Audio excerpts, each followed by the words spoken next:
নমস্কার, দেখছেন talk to Bangla. আমি অভিষেক রয়েছে আপনাদের সাথে। এই মুহূর্তে যে খবর নিয়ে উপস্থিত হয়েছি, জুমলা ফাইল কবে আসবে এই প্রশ্ন সরাসরি কংগ্রেসের এক এমপি লোকসভায় দাঁড়িয়ে ছুড়ে দিয়েছেন দেশের শাসক পক্ষের উদ্দেশ্যে, এবং তিনি বলছেন যে দেশের প্রধানমন্ত্রী যেখানে দাঁড়িয়ে বলছেন সংসদে, পরপর দুদিন তিনি সংসদের লোকসভা এবং রাজ্যসভায় দাঁড়িয়ে বলছেন যে এই মুহূর্তে গ্যাস সংকট, তেল সংকট, ফার্টিলাইজারের সংকট এবং দেশকে এই মুহূর্তে কোভিড মহামারীর মতন যুঝতে হবে। তো এই প্রেক্ষিতে দাঁড়িয়ে আমরা তো বিভিন্ন সময় বিভিন্ন ফাইলস এর কথা শুনি। কখনো আমরা একদম কাশ্মীর ফাইলস এর কথা শুনি, কখনো কেরালা ফাইলস, কখনো বেঙ্গল ফাইলস, কিন্তু এই মুহূর্তে জুমলা ফাইলস সেটা কবে আসবে? অর্থাৎ একজন কংগ্রেসের এমপি বর্ষা গায়কওয়াড তিনি একদম সম্পূর্ণ ধুয়ে দিয়েছেন দেশের প্রধানমন্ত্রী যে কথাগুলো বলছেন সংসদে দাঁড়িয়ে।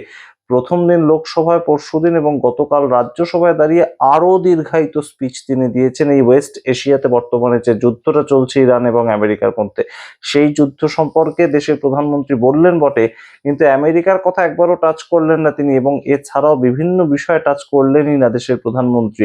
শুধুমাত্র বললেন দেশবাসীকে তৈরি থাকতে হবে এবং কোভিডের সঙ্গে তুলনা করলেন এই সময়টার। এবং সেই ক্ষেত্রে একদম সরাসরি কটাক্ষ কংগ্রেস এমপি বর্ষা গায়কওয়াড, তার পক্ষ থেকে তিনি বলছেন যে জুমলা ফাইল সেটা কবে আসবে সংসদের সামনে। আপনারা শুনুন এবং অবশ্যই আপনাদের মতামত কমেন্ট বক্সে কমেন্ট করুন। वित्त मंत्री महोदया ने जो है वो 9 बार बजट को पेश किया है, 9 बार विधेयक भी पेश किया है। वो अपने आप में एक रिकॉर्ड है। आज हम देख रहे हैं कि डॉलर के मुकाबले जिस तरह रुपया गिरावट हो रहा है तेज़ी से, वो भी अपने आप में एक जो है वो रिकॉर्ड बन गया है। मुझे आपसे ये भी कहना है कि डॉक्टर मनमोहन सिंह जी के कार्यकाल में रुपये की कीमत क्या थी, गैस की कीमत क्या थी, और आज रुपए की और गैस की कीमत क्या हो गई है, इसके ऊपर भी हमें आने वाले दिनों में कहीं ना कहीं बात करनी होगी। आज रुपया कितने रुपए का हो गया है? आज रुपया जो है 94 रुपये प्रति डॉलर हो चुका है। और जब मैं एक आम नागरिक और एक जनप्रतिनिधि के नाते इसको देखती हूँ तो मुझे बहुत दुख होता है। दुख इसलिए होता है कि ये कैसी सरकार है जो हर संकट में समाधान नहीं, लोगों को जो है वो कतार में, लाइन में खड़ा कर देती है। चाहे वो नोटबंदी हो, चाहे वो कोरोना हो या गैस की किल्लत, हमने देखा है कि लोग जो है आज भी लाइन में खड़े हैं। 15-15, 20-20 दिनों से होटल बंद है। और अपनी शर्मनाक बात सबसे बड़ी यह है कि नाकामयानी को जो है वो उपलब्धि में बताने का काम ये सरकार के माध्यम से होता है। सम्मानीय अध्यक्ष महोदय, मैं हर बजट में हर किसी का भाषण सुनती हूँ, और इस भाषण में मैंने 2-3 चीज़ें नोट की है।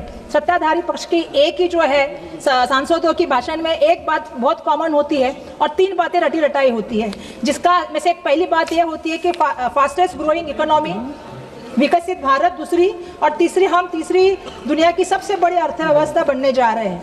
ये जब बड़े बड़े दावे हम सुनते हैं तो मुझे एक मराठी की मशहूर कहावत याद आती है, दिसतं तसं नसतं म्हणून जग फसतं। ज्या तऱ्हेनं हम देखते हैं कि जो दिखता है वो वैसा होता नहीं है, इसलिए दुनिया वर्षा गायकवाड़ जी, एक मिनट।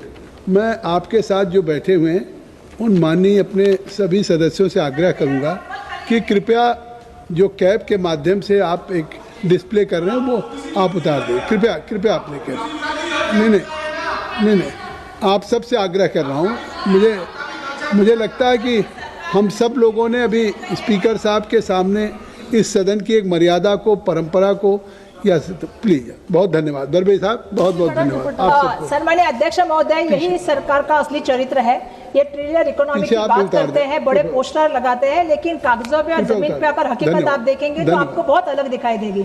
आज जो देश का अन्नदाता किसान है वो कर्जे से हार कर आत्महत्या कर रहा है। हम देख रहे हैं कि युवाओं को बेरोजगारी का सामना करना पड़ रहा है। हम महाराष्ट्र की बात करेंगे तो हमने एप्स्टीन फाइल के बाद कल एक नासिक में देखा कि जो वहाँ के अशोक खरात है, उन्होंने एक बड़ा सेक्स स्कैंडल किया है और महिलाओं को जिस तरह से लैंगिक और जो उनका आर्थिक शोषण किया है, तो ये भी हमें कहीं ना कहीं बता रहा है कि जिस तरह महिलाएं जो इस सदन के सदस्य नहीं, उन पे इस तरह के आरोप आप नहीं लगा सकती ना। मैंने महाराष्ट्र की बात कही सर। नहीं, अगर बोलने दीजिए आप सर, मुझे बोलने दीजिए। अरेस्ट किया उसको, अरेस्ट कर दिया सर। ऐसा है कि बीजेपी के आपके नेता लोग हैं उसमें। सर सबसे बड़ी बात यह है कि जिस तरह से बैठे मत बोलिए सर, जिस तरह से आज चाहे आज आपको पता है कि पेट्रोल डीजल की बात हो, गैस की बात हो, कमर तोड़ महंगाई की बात हो, टैक्स की बात हो, भ्रष्टाचार की बात हो, ये त्रासदी आम आदमी को सहनी पड़ रही है। अध्यक्ष महोदय, आज लोग महंगाई से जब त्रस्त है तो हम हमेशा देखते हैं कि भाजपा की जो लोग हैं, जो सरकार के लोग हैं, हमेशा भूतकाल की बात करते हैं, भविष्यकाल की बात करते हैं। भूतकाल की बात आती है तो पंडित जवाहरलाल नेहरू जी के पास लेके जाते हैं, और भविष्य की बात आती है तो 2037 की बात करते हैं। 2037 में का एक विकसित भारत का हमें झुंझुना दे के रखा है, और कहते हैं कि 2037 में हम आपको 47 में कहते हैं कि जो है वो हम जो है आपको विकसित भारत देंगे। जब आज पेट में आग लगी है तो 47 में मैं पूछना चाहती हूँ, दावत दे के क्या फायदा है सम्मानीय अध्यक्ष महोदय। सबसे बड़ी बात है कि अपनी नाकामयाब को छुपाने के लिए अलग अलग हथियार का इस्तेमाल करते हैं। ED, CBI, income tax, media तो सब कुछ है। अभी एक नया एजेंडा तय हुआ है, बॉलीवुड के माध्यम से अपना एजेंडा चल रहा है। हम देख रहे हैं कि पहले तो स्क्रिप्ट जो राइटिंग होती थी वो फिल्मों की किसी और से होती थी, लेकिन आजकल जो स्क्रिप्ट डायरेक्टर होता है या राइटिंग होती है वो भाजपा के मुख्यालय से आती है। क्या ये भी हमारे सामने सवाल हो गया है। चुनाव में हम देखते हैं कि जब भी चुनाव आता है तो हम देखते हैं कि असली मुद्दों से ध्यान भटकाने के लिए कई पिक्चरें आ जाती हैं। जैसे आपको मालूम है कि कश्मीर फाइल्स आई थी, द केरला स्टोरी आई थी, अभी धुरंधर आई है। और मैं ये इसमें इसलिए बताना चाहती हूँ कि मेरे पास भी एक फाइल है, एक जुमला फाइल है, जो इस जुमला फाइल को लेके जब हम देखते जाते हैं तो हम देखते कि प्रोपेगेंडा फाइल से घरों में, सिनेमा घरों में लोगों में नफरत फैलने का काम होता है, और जो हमारी जुमला फाइल है वो देश की सच्चाई, देश की तस्वीर जो है वो सामने लाने का काम करती है। जिस जुमला फाइल के माध्यम से हम पूछते हैं कि 2 करोड़ युवाओं को आप रोजगार देने वाली झूठी स्क्रिप्ट दिखा रहे थे। जो जुमला फाइल में 15 लाख रुपए का जो है वो फ्लॉप डायलॉग था, और आपने इस जुमला फाइल में जो कहा था कि हम आमदनी को जो है किसान की जो है वो दुगना करने का एक सस्पेंस दिया गया था। मैं आज पूछना चाहती हूँ कि आज किसी को वो चीज मिली है? और इस जुमला फाइल के डायरेक्टर कौन है? तो ये सरकार में बैठे हुए लोग हैं जो इसकी जुमला फाइल के और प्रोपेगेंडा के सबसे बड़े जिम्मेदार लोग हैं। इसके साथ मैं और एक चीज लाई हूँ, वो है मेरा पहला चैप्टर। अभी मैं इसमें बताना चाहती हूँ अध्यक्ष महोदय की टैक्स टेररिज्म कैसे होता है। अध्यक्ष महोदय, मुझे इसमें इसलिए भी बोलना है क्योंकि इसका जो है असर मेरे महाराष्ट्र पे भी होता है। सरकार बोले ही टैक्स ट्रांसपेरेंसी और इज डूइंग ऑफ बिजनेस की ढिंडोरे पीटे, लेकिन मैं इस बात से बताना चाहती हूँ कि सरकार की नीति और उनकी आर्थिक नीतियों की पोल खोलने का काम मैं यहाँ से करना चाहती हूँ।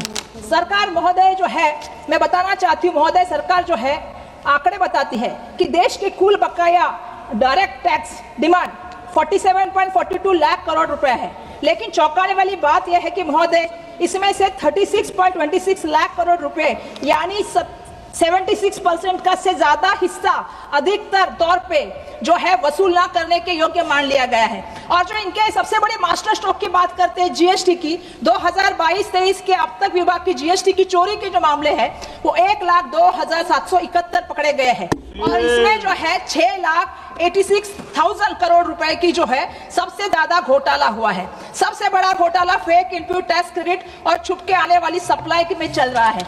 मैं इसमें यह भी कहना चाहती हूँ कि लगभग आप देखेंगे कि 57,593 मामलों में से 7.73 लाख करोड़ रुपए का जो है ज्यादा जो है इसका चूना लगाने का काम हुआ है। एक तरफ ये सरकार कहती है हम फुल प्रूफ काम करते हैं, पारदर्शक सिस्टम लाने का काम करते हैं, एक तरफ ये सरकार रात दिन कहती है हम डिजिटल इंडिया की बात करते हैं, और दूसरी तरफ सुरक्षा की जीरो गारंटी देते हैं। एक तरफ हम देखते हैं कि भारत की इनकम टैक्स की ई फिलिंग पोर्टल में एक भयंकर खामी पकड़ी गई, और जिसमें हमारे लाखों करदाता के बेहद संवेदनशील निजी और वित्तीय डेटा को खतरे में डाला गया।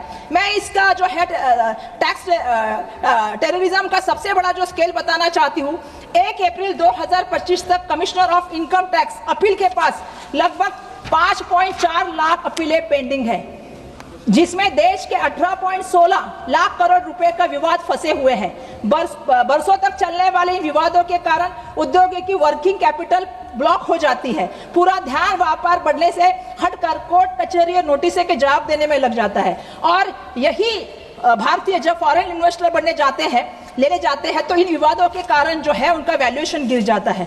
आज मैं ये बताना चाहती हूँ कि हमारे नेता आदरणीय राहुल गांधी जी ने बिल्कुल सही कहा था, ये जीएसटी नहीं है और इससे गरीब शोषण टैक्स भी कहा जा सकता है। ये जो है अर्थव्यवस्था की रीढ़ कहने वाली एमएसएमई को जो है कमर तोड़ देता है। मेरी राज्य की भी बहुत सारे एमएसएमई जो है सम्माननीय अध्यक्ष महोदय इससे बंद हो गए हैं। पूरे देश भर में 24-25 में लगभग 29,447 एमएसएमई जो है वो हमेशा के लिए बंद हो गई है। मेरे महाराष्ट्र में 9,702, तमिलनाडु में 4,900, गुजरात में 3,534, राजस्थान में 3,274, कर्नाटक में 2,188 उद्योग तबाह हो गए हैं। इस टैक्स टेररिज्म का सबसे बड़ा क्रूर शिकार अगर कोई इस देश का है जो ग्रोथ इंजन है वो केंद्र सरकार के लिए महाराष्ट्र सिर्फ एक हो गए हैं। इस टैक्स टेररिज्म का सबसे बड़ा क्रूर शिकार अगर कोई इस देश का है जो ग्रोथ इंजन है वो मेरा महाराष्ट्र हो रहा है, ये मुझे यहाँ से कहना है।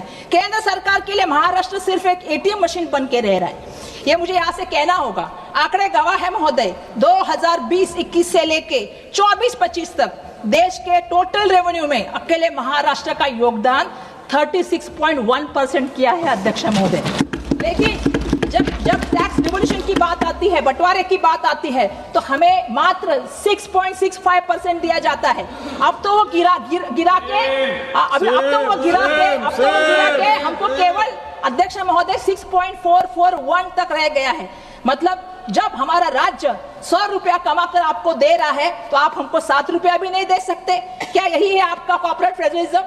आज महोदय मैं यहाँ से आपसे कहना चाहती हूँ, अगर आप अपनी राज्य सरकार की जो पहचाना चाहते हैं, आज ऐसी परिस्थितियां हो गई है कि आपकी अपनी राज्य सरकार इस नाइंसाफी के खिलाफ फाइनेंस कमीशन के सामने मेमोरेंडम देने के लिए मजबूर हो गई है। तो हमारी आज यहाँ से स्पष्ट मांग है, राज्यों का वर्टिकल डिवोल्यूशन 41% से बढ़ाकर 50% करना चाहिए। और मेरा ये कहना है, केंद्र सरकार जो शेष और सरपर चार्जेस के नाम पे बैकडोर वसूल करती है, उसको भी मुझे कहना है कि उसमें से 1 रुपया भी राज्यों को नहीं मिलता है। तो इसलिए मेरा पुरजोर मांग है कि केंद्र सरकार के सभी शेष, surcharges and non tax revenue को तुरंत डिविजिबल पोल में जो है शामिल किया जाए, और महाराष्ट्र का हक मार के आप विकसित भारत नहीं बना सकते। तो हमारी बात आपको सुननी होगी, हमें हमारा हक वापस मिलना चाहिए, हमें हमारा पैसा वापस मिलना चाहिए।